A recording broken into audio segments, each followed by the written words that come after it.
Bannar úsáid as na físeáin seo ar bhaile díospóireacht a chothú I meas grúpaí atá tuairt faoin pleanála teanga. Is bhí gach grúpa a bheith sé heachta níos lena pleanála teanga héin, ach tá Glór nGael dóchasach go gur na físeáin seo leis bléantar ar bhain téamaí na pleanála teanga. Se sin aon tú físe, sprochan agus gríomhíochtaí agus cuasaí monitúireachta. An airad le tionscail ar bith, tá sé tábhachtach nuair atá tasúach ar tionscail pleanála teanga, aon tú ar ís gan tionscail. Is onar an ís seo agus mórraim generalta an tionscail.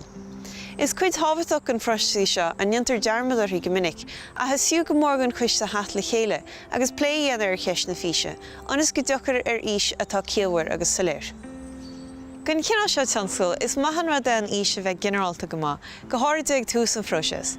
In ís an hain, breathann sé leog ar a gcinál choiste atá agus ar a ggóthaigh san bhfuil an choiste sin ag feidhmiú. Ba thorgamach ina chuirigh chulaganna ar a gcuiste agus an ís seo gá plé go maith, mar go gcíntíonn sé sin go dacó an choiste ar fad leiche.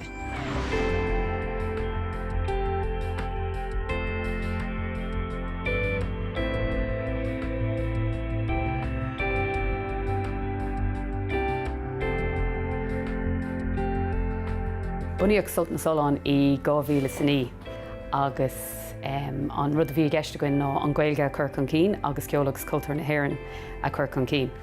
Bhí mar ag dul ó thógra go tógra.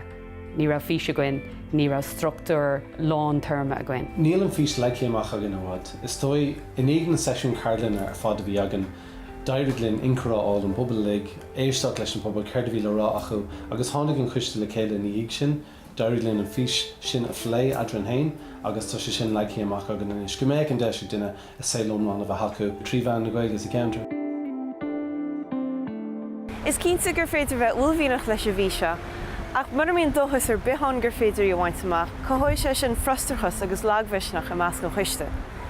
Mar chuide an phlé seo ar a bhís, ba chóirt muointe ar tréimhse feidhmiúcháin gan phlean chomá.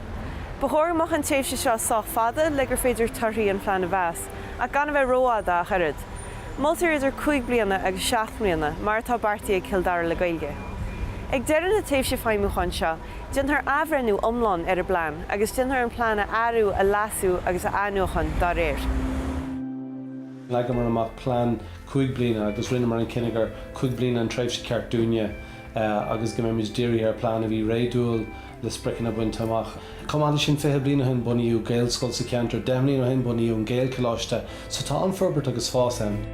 Plé mór a bhí agan ná an sochráach mid plán dar ceantar hain, sin nás an rion na Solán na náte Tommy John an gníomhach. Ach phléimar seo go mion agus rinne mar an cinenne tuairt faoi plán dúlánach, plán olbhíonach beidir, ach bhí sé leicéamach mar plán chundé, don chundé Kildare ar fad. Ach go méid si briste síos an sin a ní an plán chundé ag le bheith ord go méid 5 mion plán an do gach dúcha, so tá 5 dúcha an. Bhí mar a ggéirí go méid an momentum agus an foioine bhíonteachta agan ceantar faoi láthair a bhreithaisteach ar an belan, so méid daoine leicéamach faoi rudí a bhainteach a bliana hain bliana dó agus an sin in éigean 5 bliana go méid den breanú siar agus breanú in sé an cé 5 bliana eile. Má leigtear amach fís gan cinál seo, duine sin na céimena eile an phróiseas a éascú chomá. Ar a géadal sios, tugann an ís fócas ceart siléir gan choiste agus gan tionscail, rud a chuideann leis a gcuiste feidhmiú go héifiachtach agus díriú ar an tasca tá rompú. Chomála sin, chuideann an ís linn sprochanna a leagan amach atá réadúil agus ciallmhar. Sa géad ís an eile, breanóthar ar sprochanna a leagan amach, agus má bhíonn an ís an ar dús, cinntíonn sé sin go mbíonn na sprochanna sin ag teacht le mórraim an tionscail. Má bhíonn taide le duine, chuideann an ís linn tugur taide a dhearra atá feiliúnach gon chomhthéags agus go mhórraim an tionscail. Ar deireadh, nuair thuchas an tam le gríomhíochtaí a chur le chéile, chuideann an ís linn an idir ghabháil chuí a cheappa. Sin ís a cheanglíonn na gríomhíochtaí le gan phlean teanga le chéile, agus cinntíonn go mbíonn leanúnachas idir na gríomhíochtaí sin. An is bé muid ag smaoinemh, well, im líon amháin I 5 bliana cad a bheith ann. So ceapan go mé a London na himimeachtaí fós ann, ach go mé muid níos dírithe ar an bobbal. Ag smaoinemh céhí na daoine atá a leabharting Gaeilge sa bhaile, agus conas a bheith muid in an nasca crothú lo. Le chumraíon ar méid sin mar sin, tasíonn Fhís le fócus ceart siléir ó thuirt gon phróiseas. Ba chóir amachar látaobh le pléan ar cheist na Fhíse, agus le heacht ar ís a bhfuil gach duine ar a gcuiste sásta leiche. Chomála sin ba chóir go mocha níos generalta go maith agus feidirnach an chóthaigh san bhfuil an choiste a feimú.